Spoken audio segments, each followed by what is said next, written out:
Throughout my entire life, I've never really been able to tell if I'm introverted or if I'm extroverted as a person. I don't really know if I even believe in those terms.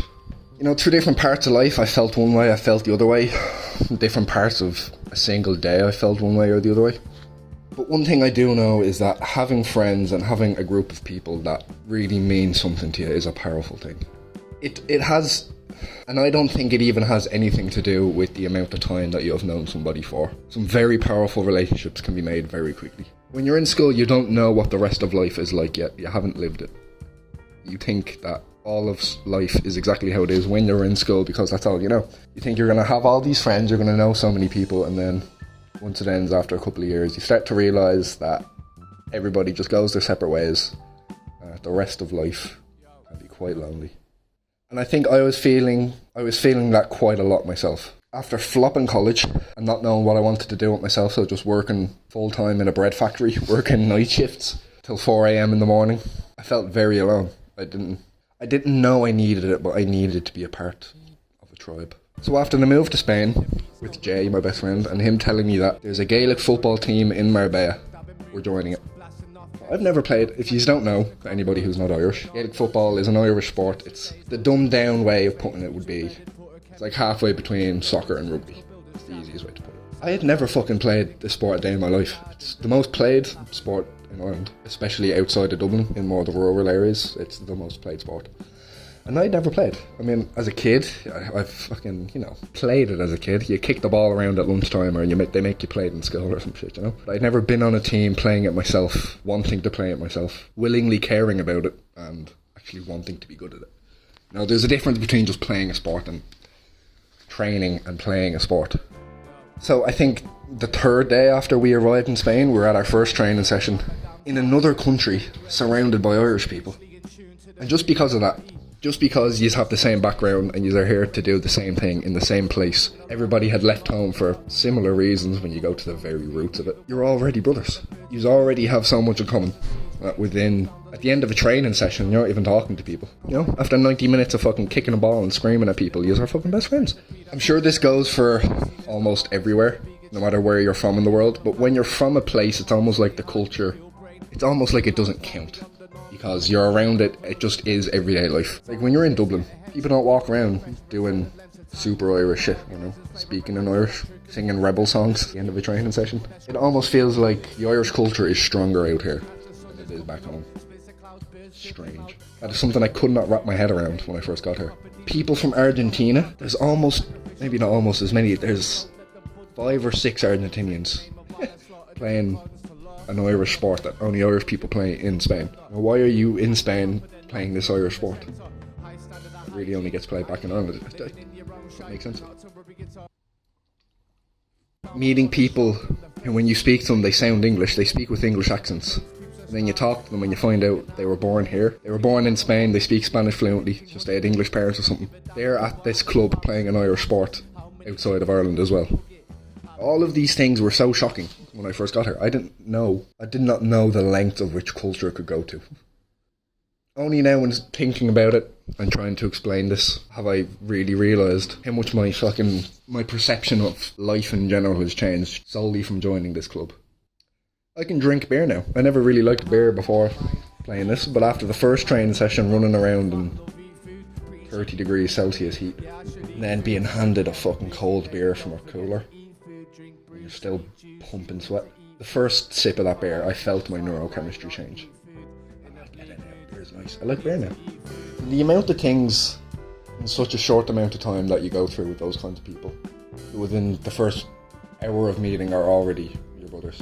So we're the team in Marbella, and the way that the league works is that we play tournaments against 2 other teams every once a month or so, because it's not a full-fledged league. There's not so many people and so many teams around in the south of Spain or on the Iberian Peninsula. There's the team in Marbella, which is us. There's a team in Malaga, Gibraltar, Sevilla and Lisbon in Portugal. So once a month or so we would play league games. They're only like half-time matches, but you're playing 2 games in a day against 2 different teams. When it was our turn to play at home, we ended up winning both our matches that day. And the energy going out to have a few drinks afterwards is like nothing. I never played team sports growing up. Not really ever.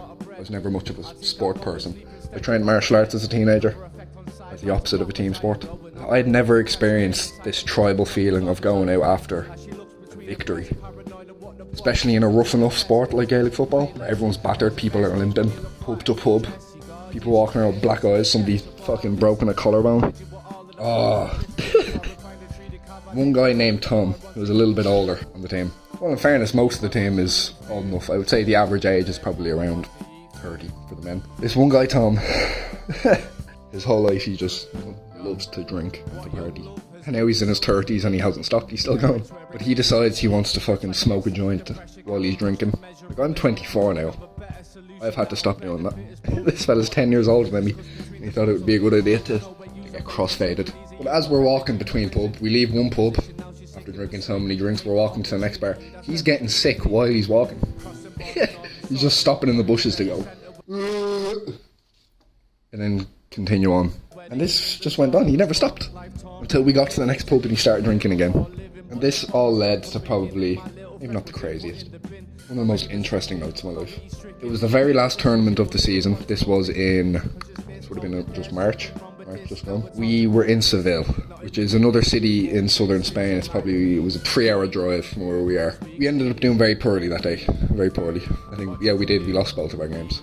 The night out in Seville, Shay, who I met from this club, ended up becoming probably my best friend in Spain. We ended up living together for 2 months. We spent pretty much all day, every day together. When we were in Seville, we knew that it was my last weekend there. I had to go home for a little while for financial reasons. I was going home to Ireland for 2 months, so we made sure to go hard. There was a hostel booked for the entire team in Seville. Everybody got bunk beds. There's a few different rooms, 10 or 12 people in each room. Bunk beds, everything, the vibes would have been immaculate. But we never went back to go to sleep. 9 o'clock in the morning, after not having slept after playing earlier that day, after so many drinks, they're getting up to only God knows what else. 9 a.m, the sun is coming up in a city that's been around longer than the United States has been around. Me and Shay sitting on a park bench, drinking cans we got from a vending machine at 8 o'clock in the morning, doing only God knows what else. There's an old man, at least 80 years old, 10 feet to the right of us, opening an art exhibition outside of a church. And by 10 a.m, people are out and about looking at this old man's art exhibit, and we're still sitting on this bench, drinking and doing only God knows what else. And after 3 hours of sitting on this bench, Shay realises he doesn't have his wallet. My phone is dead. I think his phone was about to die. And he didn't have internet to Google where we had been. We knew we were at a petrol station. Just didn't know where that petrol station was. So we spent half an hour walking around speaking to Spanish people. Me with the very little Spanish I knew at the time, trying to ask for directions. Where could we go? You know, where's this petrol station? We left a wallet at this petrol station. Eventually we spoke to somebody who knew the area and could speak enough English to tell us where this petrol station was. And on the way back to the petrol station, there was a small ledge, not even a bench or a wall, just a small concrete ledge to the right of us. And I said, we smoked a cigarette sitting over here, didn't we? He's like, oh yeah, we did. You know, it was about 4 hours ago. So we walk over to the ledge and we look down, and Shay's wallet is just sitting on the ledge, untouched. It's 10 o'clock in the morning. There are people out walking by on their fucking way to work. His wallet's just sitting on the ledge. Untouched. So now at this point, you know, we have an hour before we have to be back on the bus to Marbella. Didn't even go to sleep. We arrive at the hostel, we knock on the door. Another team member opens the door and fucking sees us standing there. Clearly been on the rip all night. And after this I had to go home.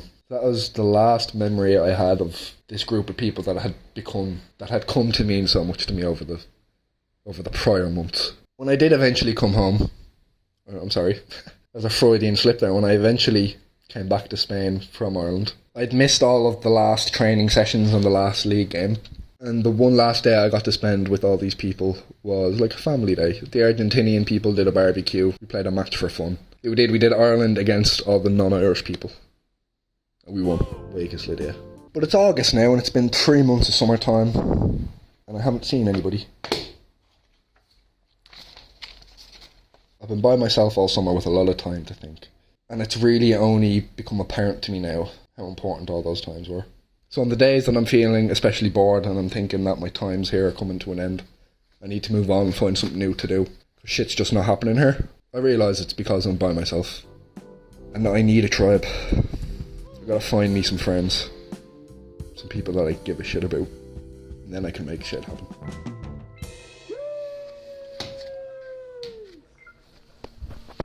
Nice one, lads.